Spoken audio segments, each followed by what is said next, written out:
Que acompanha aqui o Jornal Nova Brasil, nós temos também mais informações relevantes, por exemplo, relacionada à alimentação.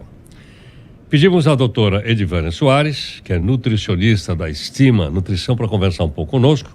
Doutora Edivânia, muito obrigado por atender aqui o Jornal Nova Brasil.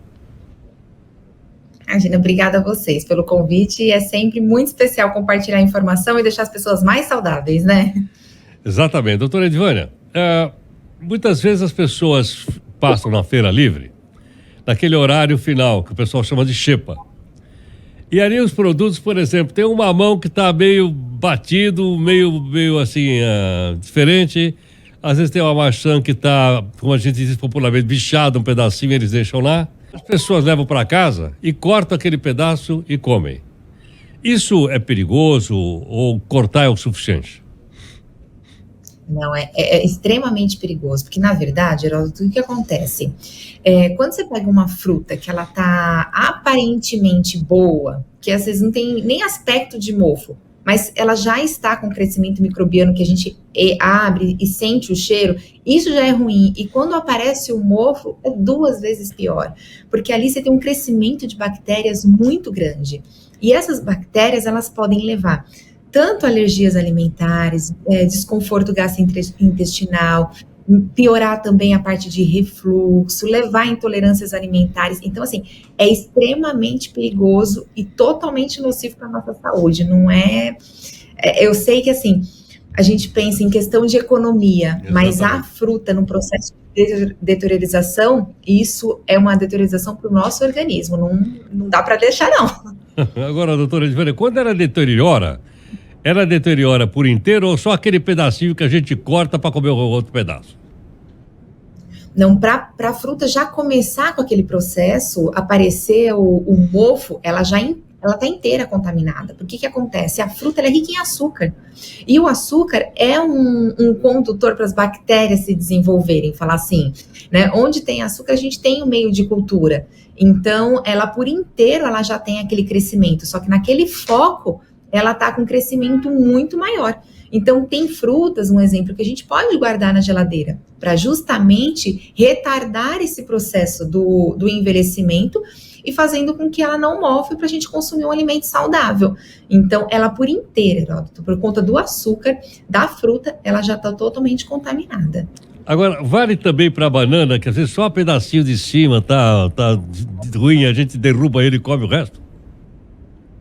Então, também, Heródoto, por conta da questão do açúcar. Se a gente for pensar na fruta, um exemplo, ela dá pelo caule, e aí quando ela vai descendo com a fruta, ela tá por inteira pendurada, né?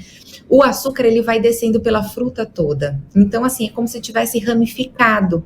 E aí, ela tá por inteira. Então, aquele processo que tá ali deteriorando, o que acontece? Ela teve uma exposição maior ao sol, ela começou por ali, mas ela tá inteirinha contaminada. Então, apresentando o processo de amadurecimento, sem aparecer processos de mofos ou de podridão, a gente faz um bolo, né? Você pode congelar, usar essa fruta de outra forma, mas não consumir ela in natura ali. A gente tem esse processo de contaminação e ele é muito sério. A gente pensa no desequilíbrio, intoxicação alimentar, desequilíbrio da microbiota intestinal, isso pode levar tantos probleminhas. Então, assim, não. E o abacaxi, né, que nem você foi falando, só um pontinho ali, o abacaxi geralmente é embaixo, porque ele dá pela coroa, né, então ele nasce ali em cima, então embaixo é onde tem uma concentração maior de açúcar, então por isso que o abacaxi ele deve ser guardado na fruteira ao inverso, e o açúcar realmente, né, escorrendo pela fruta. E esse pontinho embaixo também do abacaxi, ele pode acelerar o processo de envelhecimento, e também não é interessante. Doutor Edivânia, quer dizer que o abacaxi tem que ser guardado de cabeça para baixo? Ele não protesta, não?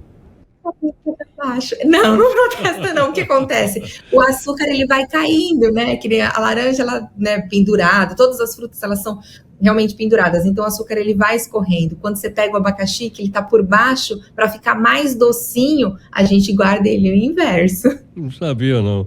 Doutora Edivânia, que frutas a gente pode guardar na geladeira sem que ela perca o seu valor nutritivo? Então, maçã, pera, ameixa, uva, melancia, melão, o mamão também, que o mamão é muito fácil para poder estragar, né? Por conta da questão, ele tem a enzima digestiva que ajuda no processo de digestão e ele tem também o açúcar. Então, assim, ele vai deteriorar muito mais rápido. Então, assim, pode guardar na geladeira também. O que não é indicado para poder guardar na geladeira por conta da questão do sabor é mais a banana, né? Que ela acaba querendo ou não, retardando o processo de envelhecimento e ela vai ficando mais mole, né, por conta da questão da consistência. Mas outras frutas, abacate, morango, as frutas vermelhas, todas elas a gente pode guardar na geladeira. Então, dá para poder ter fruta fresquinha, mais saudável por mais tempo. Mas é sempre importante, Heródoto, fazer... para todo mundo que está escutando, assim, guardar essa dica, porque, assim, é importante fazer um planejamento, porque muitas vezes a pessoa vai aproveitar ali a feira, que está com um produto mais barato, mas muitas vezes a pessoa acaba comprando muito mais do que precisa. Então, se ela sabe que vai consumir uma fruta no lanche da tarde, ela compra somente 7 frutas, né? Então, de repente, a casa dela é muito quente, porque no calor a fruta amadurece mais rápido, guarda metade na geladeira, metade já deixa fora da geladeira, justamente para não estragar, e você ter uma fruta fresquinha por mais tempo. Mas a gestão e o planejamento de compras faz total diferença aí para a gente não consumir uma fruta estragada também. Doutora Edivânia, aquilo que nós aqui popularmente chamamos de mofo, tá tendo mofo em cima e tal, pode aparecer também em outros alimentos, até mesmo já cozidos? Pode, com certeza. O alimento cozido, geralmente ele vai durar somente 48 horas. O máximo 72 horas, que são 3 dias. Então, qualquer processo, que a gente fala as características organolépticas, né? Qualquer característica que não seja o comum do alimento, não deve ser consumido, né? E a gente tem que pensar assim, o nosso intestino, ele tem barreiras para poder realmente impedir uma intoxicação, um processo alérgico, né, a queda do sistema imune. E quando a gente consome esses alimentos que já estão alterados, automaticamente, Heródoto, o nosso organismo pega essas bactérias e começa a combater.